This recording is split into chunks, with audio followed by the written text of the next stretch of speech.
Cantique numéro 541. 3, 4. Votre cœur soupire-t-il après le baptême d'eau que le Seigneur a promis? Hâtez-vous de rechercher avec ardeur ce don nouveau, le baptême de l'Esprit, comme un torrent qui déborde sur ses rives. Votre cœur s'inondera et de joie se remplira. Vous aurez enfin la fontaine d'eau vive, jaillissant de votre cœur. Êtes-vous un chrétien triste, froid, timide et chancelant? Demandez, Dieu donnera. Le remède à tous vos maux se trouvera certainement dans un baptême puissant, comme un torrent qui déborde sur ses rives. Votre cœur s'inondera et de joie se remplira. Vous aurez enfin la fontaine d'eau vive, jaillissant de votre cœur. Le Seigneur vous a sauvé pour que vous soyez baptisés d'eau du Saint-Esprit de feu, car il veut que vous puissiez aussi le bénir, l'adorer en esprit, en vérité, comme un torrent qui déborde sur ses rives. Votre cœur s'inondera et de joie se remplira. Vous aurez enfin la fontaine d'eau vive, jaillissant dans votre cœur. Si le Saint-Esprit tarde, restez bien ferme dans la foi sur les promesses de Dieu. N'ayez aucun interdit qui ne soit jugé à la croix, alors descendra des cieux, comme un torrent qui déborde sur ses rives. Votre cœur s'inondera et de joie se remplira. Vous aurez enfin la fontaine d'eau vive, jaillissant de votre cœur. Et quand on est baptisé d'en haut, nageant dans le bonheur, il faut avec soin veiller que notre ennemi ou le péché ne vienne obstruer cette source de ferveur, comme un torrent qui déborde sur ses rives. Votre cœur s'inondera et de joie se remplira. Vous aurez enfin la fontaine d'eau vive, jaillissant de votre cœur. Amen. Amen. Nous allons continuer avec le 344.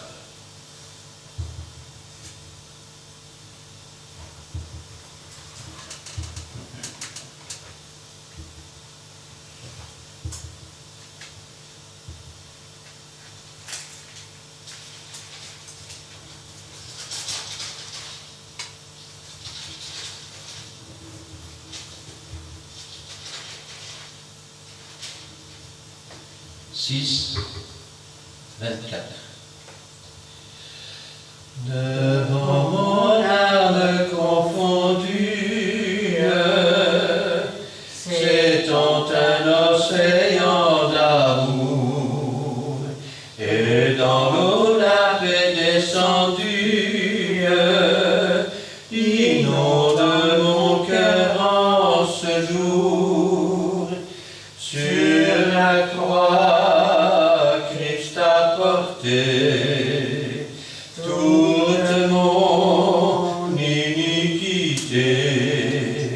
À lui je m'abandonne enfin pour être à ce Sauveur divin. Je luttais, cherchais avec larmes, je voulais vaincre mes envains. Quand lassé je rendis les armes, la paix brilla sur mon chemin. Sur la croix, Christ a porté toute mon iniquité. À lui je m'abandonne enfin pour être à ce Sauveur divin. Sur moi passant sa main bénie, il me lava complètement, et mon âme trouva la vie. Sa justice est mon vêtement. Sur la croix, Christ a porté toute mon iniquité. À lui je m'abandonne enfin pour être à ce Sauveur divin. Le Prince de paix passe encore en cet instant pour me bénir, et dans mon âme à lui l'aurore d'un beau jour qui ne peut finir. Sur la croix, Christ a porté toute mon iniquité. À lui je m'abandonne enfin pour être à ce Sauveur divin. Amen. Amen. On continue avec le 326.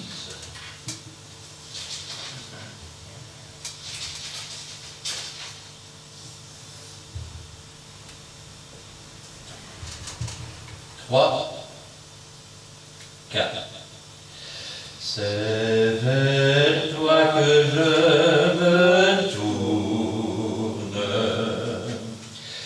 Je veux marcher dans tes voies. Je lève mes mains pour te rencontrer. Mon cœur désire te chanter. Pour bénir et célébrer ton saint nom, car tu es fidèle et bon. Seigneur, oh Seigneur, je veux te donner.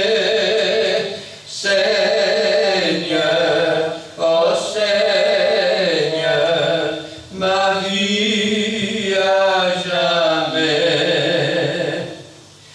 Mes yeux contemplent ta gloire, ta vie ranime ma foi, ta paix et ta joie inondent mon cœur. Toi seul fais tout mon bonheur. Je veux proclamer que tu es celui qui chaque jour nous bénit. Seigneur, oh Seigneur, je veux partager. Seigneur, oh Seigneur, ton éternité.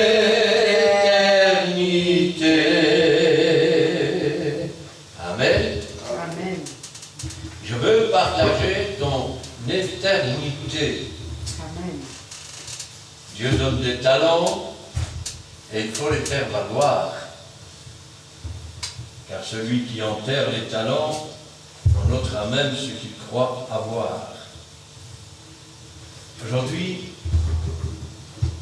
j'aimerais vous parler d'un sujet dont on parle très peu, ou alors on le survole. Et j'aimerais vous parler d'Ésaü et Jacob. Alors pour cela, j'aimerais prendre avec vous le livre de la Genèse, chapitre 27. La lecture sera longue.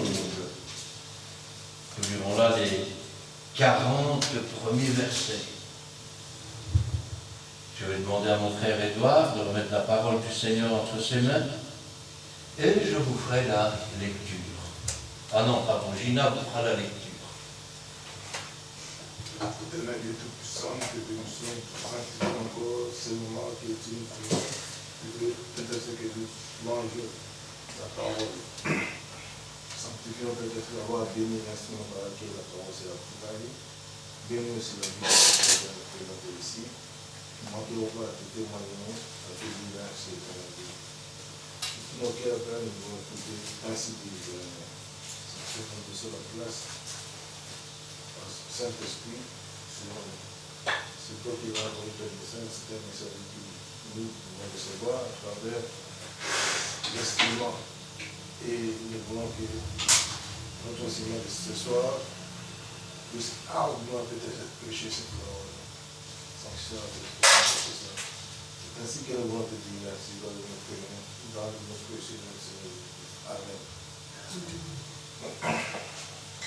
Nous lisons la parole de Dieu dans le livre de la Genèse, chapitre 27, versets 1 à 40. Isaac devenait vieux, et ses yeux s'étaient affaiblis au point qu'il ne voyait plus. Alors il appela Ésaü, son fils aîné, et lui dit, « Mon fils !» Et il lui répondit, « Me voici. » Isaac dit, « Voici donc, je suis vieux, je ne connais pas le jour de ma mort. Maintenant donc, je te prie, prends tes armes, ton carquois et ton arc, va dans les champs et chasse-moi du gibier. Fais-moi un mets comme j'aime et apporte-le-moi à manger, afin que mon âme te bénisse avant que je meure. » Rebecca écouta ce qu'Isaac disait à Ésaü son fils. Et Ésaü s'en alla dans les champs pour chasser du gibier et pour le rapporter. Puis Rebecca dit à Jacob, son fils, « Voici, j'ai entendu ton père qui parlait ainsi à Ésaü ton frère. Apporte-moi du gibier et fais-moi un mets que je mangerai, et je te bénirai devant l'Éternel avant ma mort. Maintenant, mon fils, écoute ma voix à l'égard de ce que je te commande. Va me prendre au troupeau 2 bons chevreaux. J'en ferai pour ton père un mets comme il aime. Et tu le porteras à manger à ton père, afin qu'il te bénisse avant sa mort. » Jacob répondit à sa mère, « Voici Ésaü mon frère, est velu, et je n'ai point de poil. Peut-être mon père me touchera-t-il, et je passerai à ses yeux pour un menteur, et je ferai venir sur moi la malédiction et non la bénédiction. » Sa mère lui dit, « Que cette malédiction, mon fils, retombe sur moi.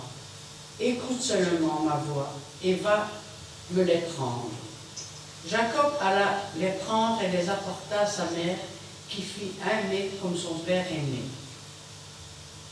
Ensuite, Rebecca prit les vêtements d'Ésaü, son fils aîné, les plus beaux qui se trouvaient à la maison, et elle les fit mettre à Jacob, son fils cadet.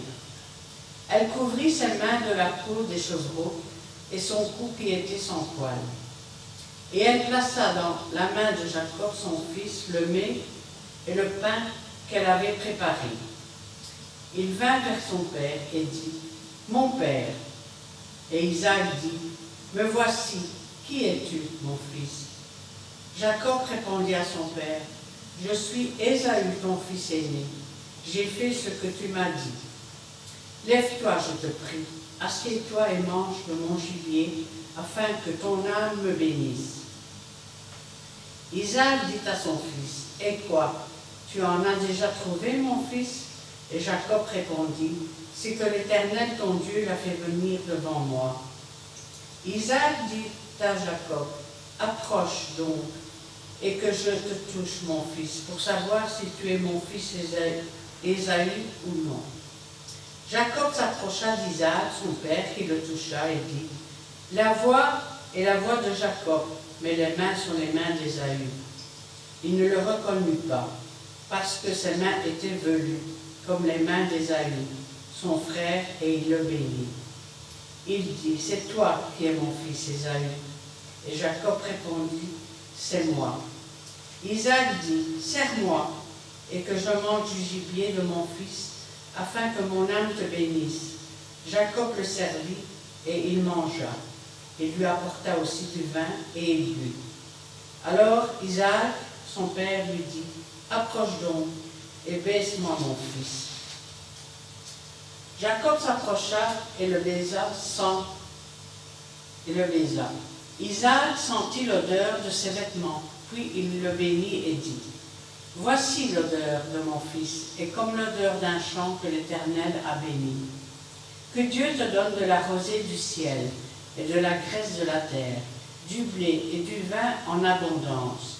Que des peuples te soient soumis, et que des nations se prosternent devant toi. Sois le maître de tes frères, et que les fils de ta mère se prosternent devant toi. Maudit soit quiconque te maudira, et béni soit quiconque te bénira.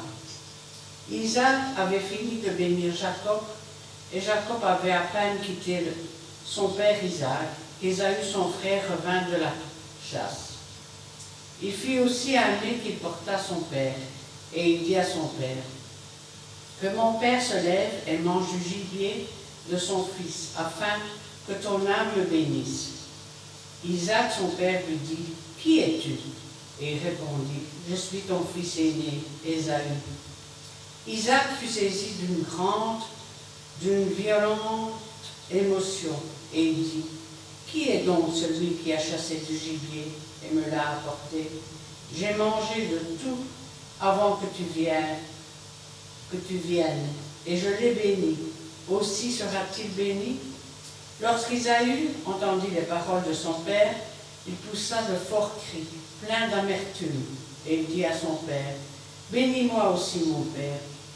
Isaac dit, ton frère est venu avec ruse, et il a enlevé la bénédiction. Ésaü dit, est-ce que parce qu'on l'a appelé du nom de Jacob, qu'il m'a supplanté 2 fois, il a enlevé mon droit d'aînesse. Et voici maintenant qu'il vient enlever ma bénédiction. Et il dit, n'as-tu point réservé de bénédiction pour moi? Isaac répondit et dit à Ésaü, voici, je l'ai établi ton maître, et je lui ai donné tous ses frères pour serviteurs. Je l'ai pourvu de blé et de vin. Que puis-je donc faire pour toi, mon fils?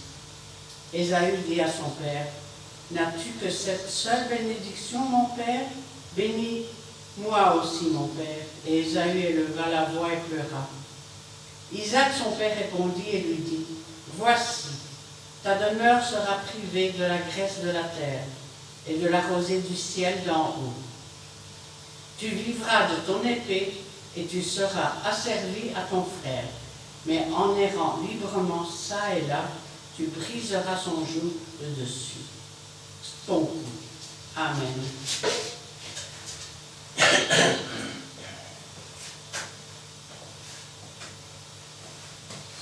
La Bible nous parle de frères et d'un père. Il faut savoir que Rebecca, l'épouse d'Abraham, était stérile.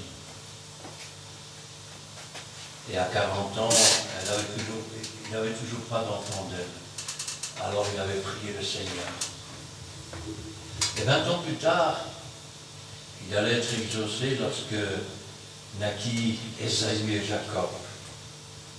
Alors,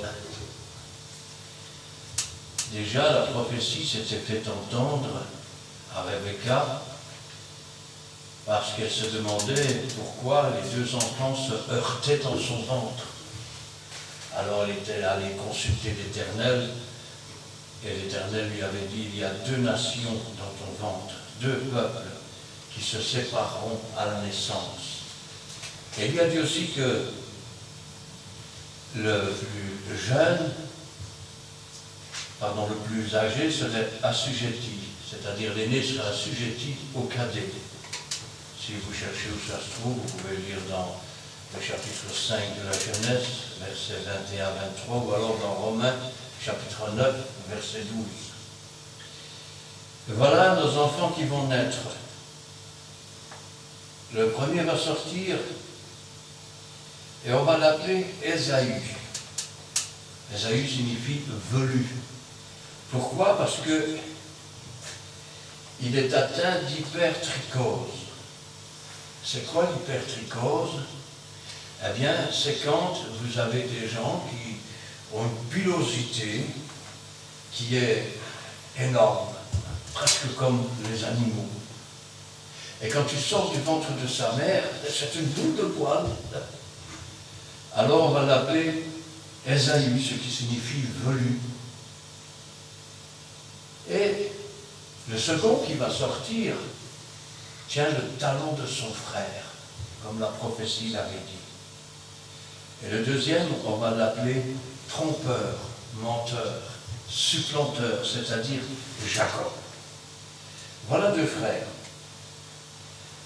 Velu, celui qui est atteint de, je note ici, hypertrichose. Remarquez, c'est une mutation génétique qui peut se communiquer dans les générations qui suivent. Et il va être un chasseur. Il est l'image, on pourrait dire, de l'homme animal. Il a tout pour lui.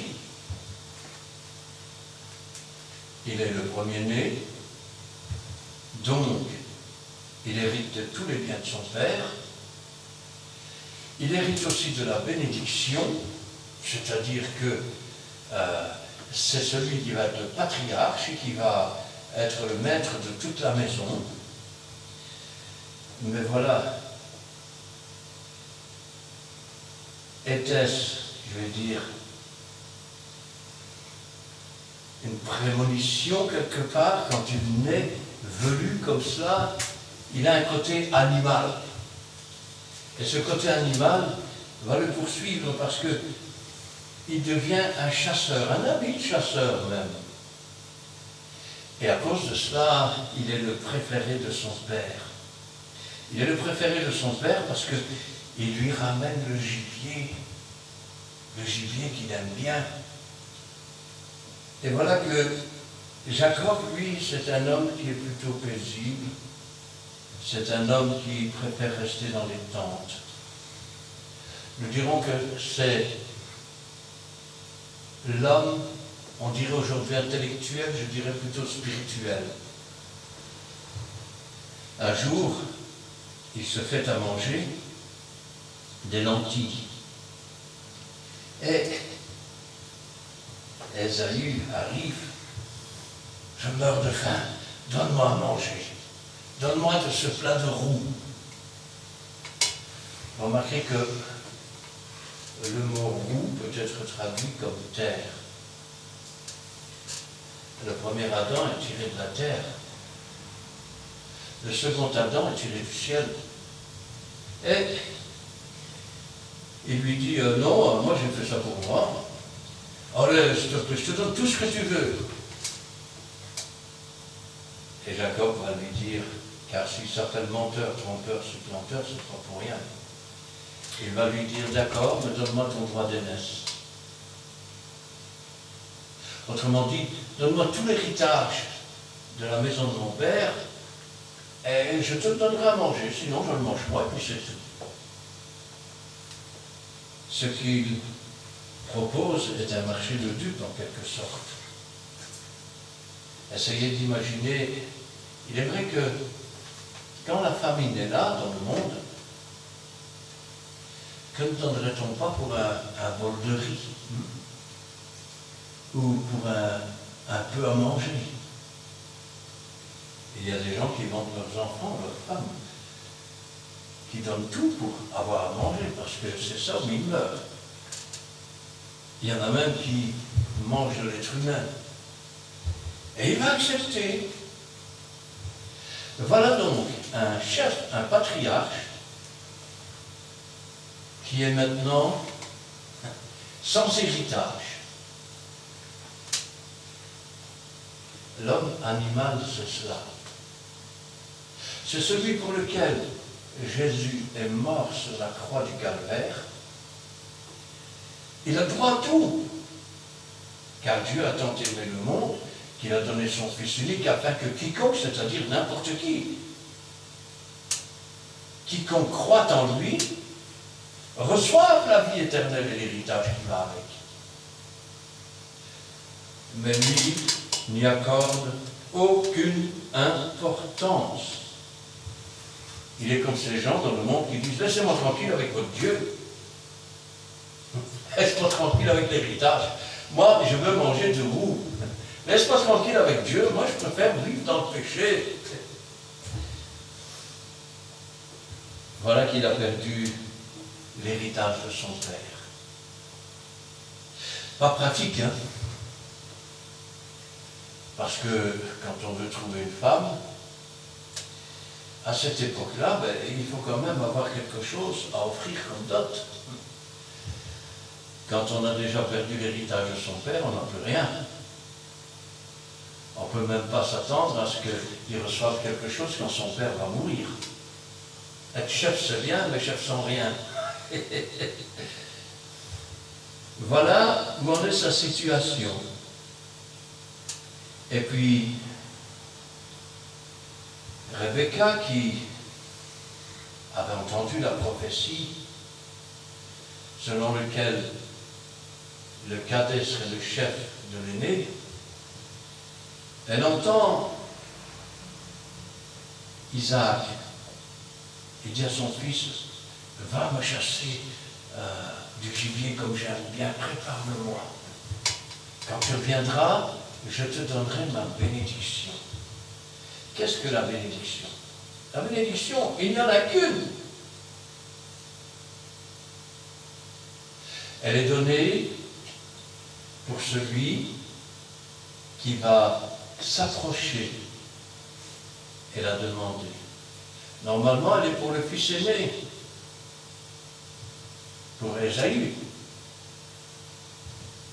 Qu'est-ce que Jacob va faire? Sa mère va l'aider et ils vont mettre des vêtements avec des poils sur lui, sur son cou, sur ses mains. Son père a presque perdu la vue, il n'est pas loin de mourir. Et il va s'approcher. Je t'ai apporté le gibier. Tu es déjà là? Mais c'est que l'Éternel m'a béni. Il reconnaît la voix de Jacob. Mais Jacob s'approche et Isaac est un peu perplexe. C'est étrange.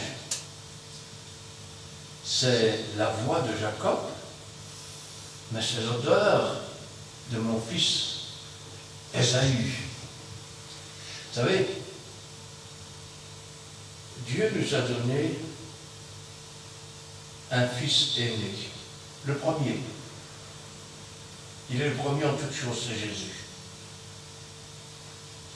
Et quand nous acceptons Jésus, il nous revêt de son salut. Quand nous adressons nos prières à Dieu, Dieu pourrait dire « J'entends la voix d'un tel ou d'un tel, mais je sens la bonne odeur de mon fils. » Dieu n'est pas aveugle, bien sûr. Mais Dieu donne la bénédiction. Pourquoi? Parce que en Jésus-Christ, nous sommes devenus frères. C'était des frères aussi. Voici ma mère, mes frères et mes sœurs, ce sont ceux qui écoutent la parole de Dieu et qui la mettent en pratique. Nous sommes le frère de Jésus. Certes, nous ne sommes pas Jésus, Mais quand nous élevons la voix revêtue du salut, c'est la bonne odeur du Fils de Jésus. Et Dieu du haut des cieux nous bénit. Et ce Père, eh bien, il va bénir son Fils. Que celui qui te maudit soit maudit. Que tu aies la richesse des récoltes. Ah, quelle belle bénédiction. Tenez, on va la prendre. Un instant. Voilà.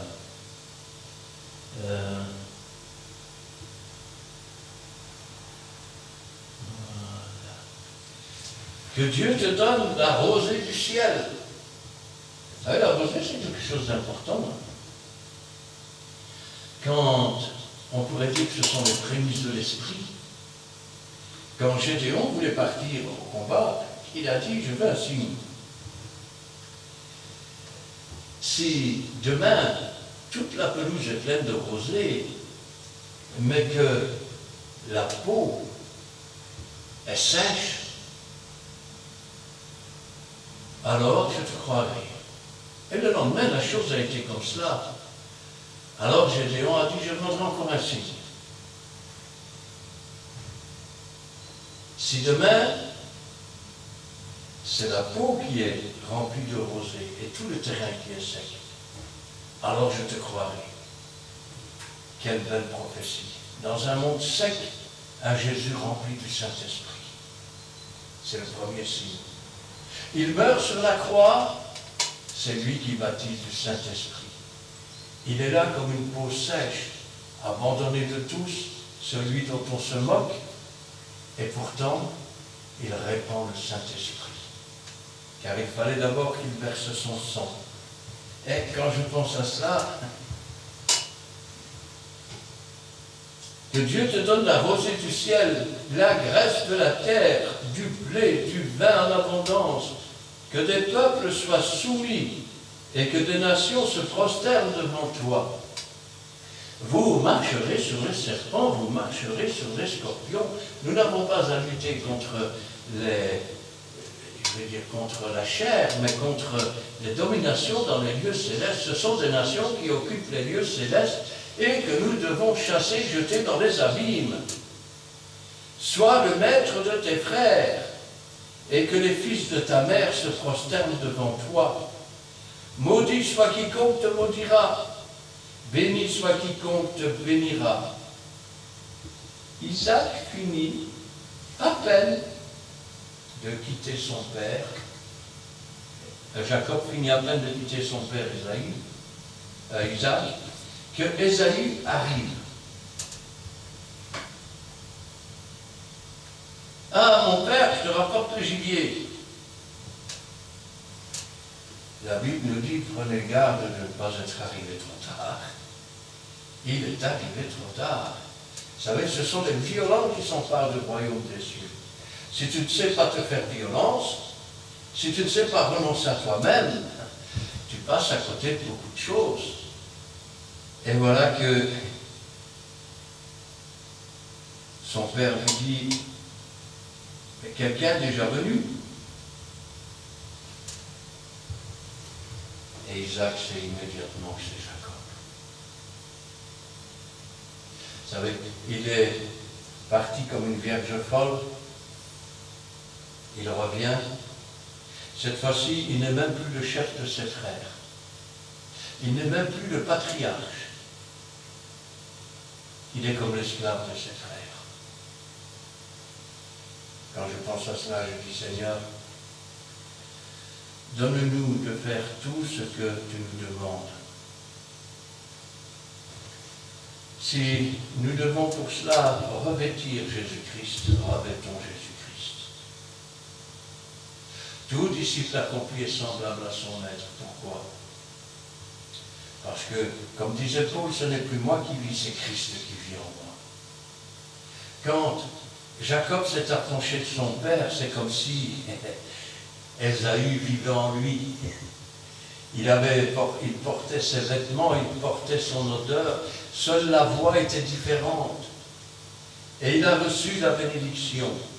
si nous nous mettons sous le sang de Jésus, si nous nous revêtons de Jésus-Christ, et si nous nous approchons humblement, la bénédiction est pour nous, l'héritage est pour nous.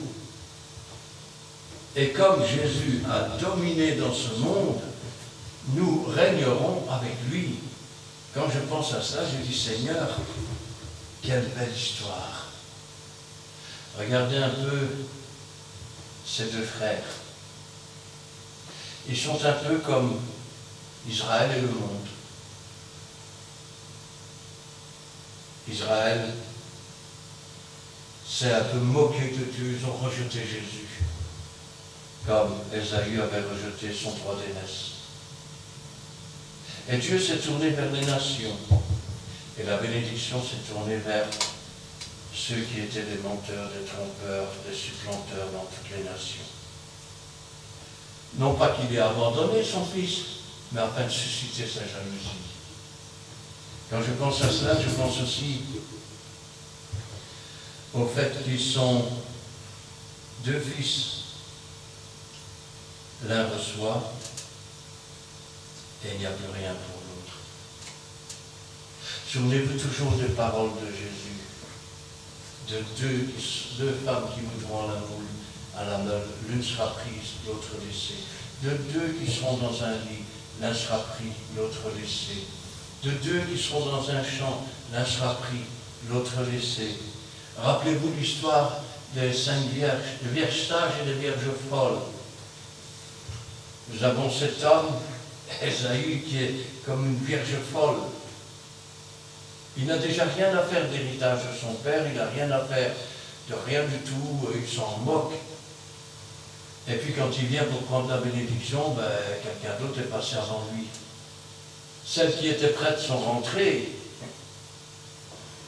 Les autres sont partis acheter de l'huile, mais quand elles sont revenues, il était trop tard. Quand l'heure est là, c'est pas avant, c'est pas après. Il est écrit, cherchez l'Éternel pendant qu'il se trouve, invoquez-le tandis qu'il est prêt. Si Jacob avait traîné, son frère serait revenu et il y aurait eu des problèmes. Mais à peine était-il sorti que déjà son frère entrait. Et il rentrait trop tard. Prenez garde de ne pas être arrivé trop tard. Veillez et priez, car vous ne connaissez ni le jour, ni l'heure. Prenez garde que ce jour ne vous surprenne comme un voleur. Dans la nuit, on a crié, voici l'époux, car ce sera au milieu des difficultés, au milieu des problèmes. Rappelez-vous ce que Jésus a dit quand on l'a arrêté, c'est ici l'heure des ténèbres. Et c'est dans la nuit que Jésus reviendra et qu'il enlèvera son Église. Quand je pense à cela, je dis, Seigneur, vous savez, ça ne veut pas dire que, quelque part, Dieu ne va pas lui faire une remontrance, puisqu'il va lui dire, tu vas te tromper comme tu as trompé tes frères, ton frère. Et c'est vrai qu'il va te tromper, parce que après cette histoire, il va aller chez Laban pour trouver une épouse, et là, il va travailler 7 ans pour son épouse. Sauf que chez eux, on ne marie que l'aîné, d'abord, et ensuite la cadette. Oui, c'est toujours une question d'aîné et de cadet. Alors, quand il va se réveiller au matin, après avoir bien lu lors du mariage, il va se réveiller à côté de la mauvaise femme. Il va devoir travailler encore 7 ans. Mais pendant ces 7 ans, Dieu le prépare. Dans les difficultés, dans les problèmes. Un jour, alors qu'il se rend chez Laban, il va s'endormir sur un rocher. Et il va voir quelque chose d'exceptionnel. Il va voir une échelle. On appellera plus tard l'échelle de Jacob. Avec des anges qui montent et qui descendent sur cette échelle. Rappelez-vous toujours que Jésus est le seul médiateur entre Dieu et les hommes. Amen. Il a dit, dorénavant, vous verrez les anges monter et descendre sur le Fils de l'homme. Il est l'échelle de Jacob. Il est celui qui a vaincu sur la croix du calvaire. Il est celui qui, au travers des récits de la Bible, nous incite, non pas à nous présenter comme des hommes animaux, comme Ésaü qui est passé à côté de tout, ou qui n'a rien eu à faire de ce que Dieu lui présentait, ou son Père. Conduisons-nous comme des hommes spirituels, acceptant et recherchant les bienfaits de Dieu. Nous détournons de tout ce qui n'est pas à la gloire de Dieu. Afin que le moment venu, le Seigneur puisse dire, viens bon et fidèle serviteur, viens bonne et fidèle servante, entre dans le repos de ton maître. Et vous dites, mais je suis déjà dans le repos, il est écrit, laissez reposer celui qui est rempli de l'Esprit. Oui. Rappelez-vous que dans le désert, Moïse leur a donné un jour de repos. Et pourtant, il ne leur a pas donné de vrai repos. Ensuite, il donne à l'homme de se reposer dans l'esprit. Mais il donne aussi un jour où nous entrerons dans le véritable repos, car tout cela, ce ne sont que des images. Le véritable repos, c'est celui où Dieu essuie toute larme des yeux, où il n'y a plus ni deuil, ni souffrance, ni douleur, où les premières choses sont disparues et toutes choses sont nouvelles. L'histoire de ces deux frères peut nous en dire long. Nous pouvons, je vais dire, vaquer à nos affaires. Nous pouvons être comme ces deux sœurs. Tu ne t'inquiètes pas de ce qu'elles ne mettent pas à servir. Et Jésus dit, tu t'inquiètes pour peu de choses. Marie a choisi la bonne part qui ne sera jamais enlevée. Elle était au pied du Seigneur. Ésaü s'inquiétait pour beaucoup de choses. Qu'est-ce qu'on va manger? Qu'est-ce qu'on va boire? Il fallait chasser. Et Jacob était dans les tentes. C'était un homme paisible. L'homme de Dieu est un homme qui recherche la présence de Dieu. Il ne recherche pas et il ne court pas à tout prix après les biens du monde. Je vais vous dire quelque chose. Les biens du monde et l'argent, c'est comme les chiens. Quand votre chien sort de chez vous et qu'il saute, si vous commencez à courir après et à l'appeler, il va toujours courir plus loin, plus loin, plus loin, plus loin, plus loin. Faites comme s'il n'existait plus, faites demi-tour, rentrez chez vous, et vous allez voir qu'il va revenir tout seul. Pourquoi? Parce qu'il va voir que vous ne suivez plus. Eh bien, l'argent, c'est le même. Les biens, c'est le même. Jésus a dit, ne vous inquiétez pas pour le lendemain, car le lendemain aura soin de lui-même. Cherchez d'abord le royaume et la justice de Dieu, et toutes choses vous seront données en plus. Quand je pense à cela, je dis, Seigneur, voilà l'histoire de deux frères, ou du moins une partie de cette histoire, et toute parole est bonne pour enseigner, pour corriger, pour exhorter. Amen. Amen. Oui, Seigneur, nous te louons, nous te rendons grâce. Béni sois-tu et gloire à toi. Ta parole, Seigneur, c'est la vérité, ta parole, c'est la vie. C'est la révélation de tes paroles qui est claire, Seigneur. Et cet après-midi encore, je te demande, Seigneur, que ta parole ne retourne pas à toi sans avoir fait ta volonté. Qu'elle soit une bénédiction pour tous ceux qui l'écouteront, Seigneur. Que ton esprit, Seigneur, puisse convaincre et puisse donner la lumière sur ces choses et que toute la gloire en revienne. Gloire au Père, gloire au Fils et gloire au Saint-Esprit. Amen. Amen. Merci, le Dieu Tout-Puissant. Nous te conservons les sanctions, Père, de sa majesté pour ta parole. Bénis l'instrument par la pauvreté de cette idée, que cette parole écrite en nous, que la parole de tes enseignants, nous donne, Père Seigneur, des poids aussi, Père Seigneur, pour nous notre âme. Merci, éternel Dieu Tout-Puissant. Nous bénissons, Père, d'avoir béni aussi, Père, ceux qui l'entendent. Tu apportes, Père, ces paroles, apporte la lumière, Père. Que ces paroles apportent, Père Seigneur, beaucoup de choses, Père Seigneur, dans la vie de ceux qui l'entendent. Nous sanctifions ton Seigneur. merci de tout notre cœur, tu puisses nous accompagner aussi, Père de la manière, parce que tu as dit, Père de Frère, que c'est vraiment notre prière, notre vie contre le cœur. Pour cela, nous voulons te lever cette prière dans le nom précieux de notre Seigneur Jésus. Amen. Amen. Merci Seigneur pour cet instant béni face à ta présence, oh mon Dieu. Merci pour ta parole d'aujourd'hui. Parole qui nous relate le récit d'Ésaü et Jacob, afin que nous comprenions que nous devons rester sur le chemin de la vérité. Donne-nous, Seigneur, de ne pas agir comme Jacob envers son père et son frère, mais au contraire, d'avoir de la droiture dans notre cœur, afin que nous puissions être vrais et agréables devant toi. Et si parfois la tromperie est là, Seigneur, viens à notre secours, Seigneur. Délivre-nous, Seigneur, comme toi seul peux le faire, Seigneur. Et que ton Saint-Esprit brûle en nous tout ce qui n'est pas à ta gloire. Sois toujours le premier en toutes choses, mon Dieu, car tu es tout pour lui, tu es notre Dieu et notre Père, et nous sommes tes enfants. Nous faisons partie de ta famille, Seigneur, et donne-nous d'y accéder, Seigneur, et de travailler avec zèle et amour, Seigneur, afin, Seigneur, de te rester fidèle comme toi-même tu es fidèle envers nous, et de toujours, Seigneur, nous sanctifier afin d'être saints et agréables devant toi, Seigneur. Merci, Seigneur, car c'est toi qui as tracé notre chemin. C'est toi qui tiens notre main faite dans ta main puissante.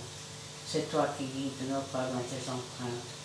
Et pour cela, mon âme te loue, te bénit et te rend grâce et te remercie de tout ce que tu fais pour chacun de nous, Seigneur. Gloire à ton nom, louange à toi, et béni sois-tu dans le bon nom de Jésus-Christ. Amen. Amen. Amen. Eh bien, nous terminerons la réunion avec le cantique numéro 307.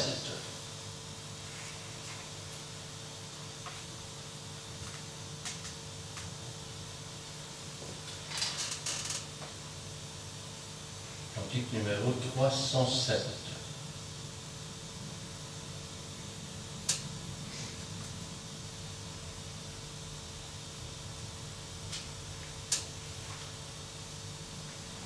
Six, 48. À la porte d'un cœur, Jésus frappe ce soir. Il est déjà si tard, et dehors tout est noir. Si tendre et si pressant, Et la peine de sa savoir. voix, serait-ce la dernière fois? Serait-ce la dernière fois? Serait-ce la dernière fois? Il t'appelle mon frère, oh, réponds à sa voix. Serait-ce la dernière fois? Il a frappé souvent, toujours ce fut en vain. Et ta réponse était qu'il attendra demain. Mais il insiste encore, suppliant, reçois-moi. Serait-ce la dernière fois? Serait-ce la dernière fois? Serait-ce la dernière fois?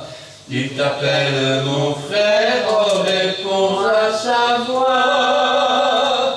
Serait-ce la dernière fois? Il est des seuils, hélas, où Jésus ne va plus.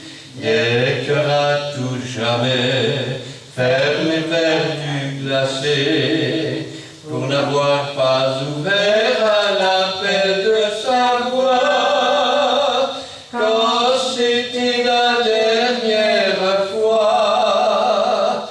Serait-ce la dernière fois? Serait-ce la dernière fois? Il t'appelle mon frère, oh, réponds à sa voix. Serait-ce la dernière fois?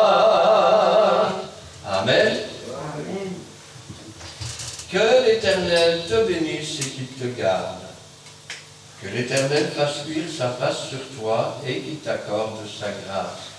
Que l'Éternel tourne sa face vers toi et qu'il te donne la paix. Amen et Amen.